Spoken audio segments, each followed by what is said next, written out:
optimism and determination, and she had given him the same joyous, if occasionally unorthodox, outlook. When their turn came, Dana handed her bouquet of spring's brightest wildflowers to Jason's mother, then placed her hands in his.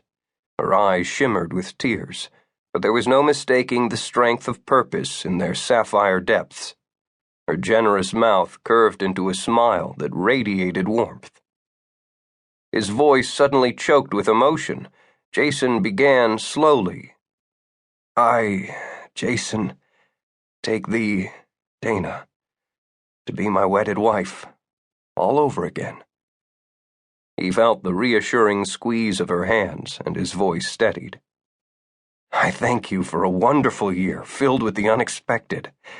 As we await the birth of our first child, I pray that he or she will be blessed with your imagination and your generous heart, and guided by your sense of loyalty and your love of family.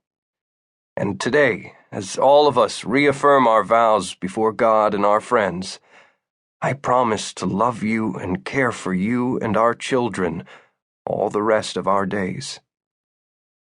As he said the special vows he'd labored to put into words, Jason thought back to that incredible winter day when Dana Roberts had come bursting into his dull, predictable life and changed everything. Chapter 1. Boring. Predictable. Tedious. As he crossed Boston Commons, Jason Halloran ran through an entire list of adjectives describing the way he felt about his so-called charmed life. He might have blamed his mood on the heavy, overcast skies that promised snow by nightfall, but he'd been feeling this way for weeks now. He knew his state of mind was one of the reasons for this lunch today with his grandfather. Brandon Halloran had lost patience.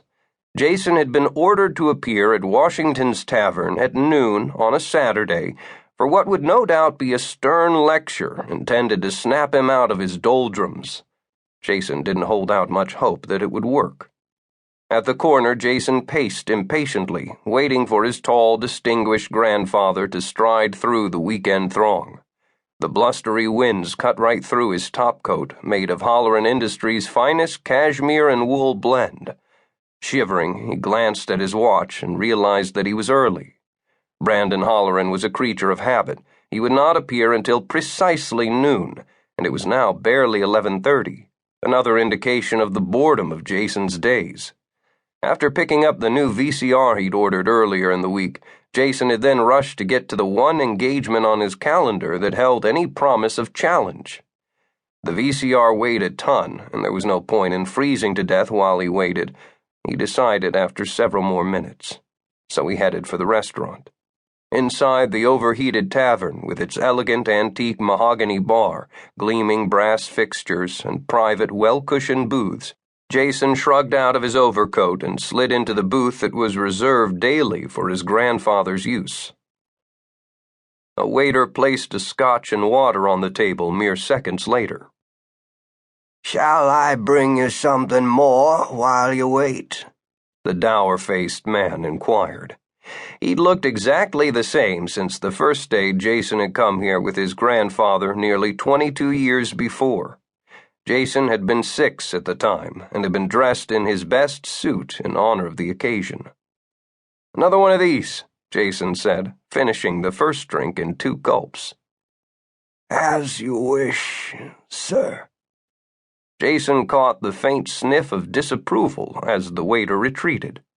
It would be just like old Giles to feel duty-bound to cut him off.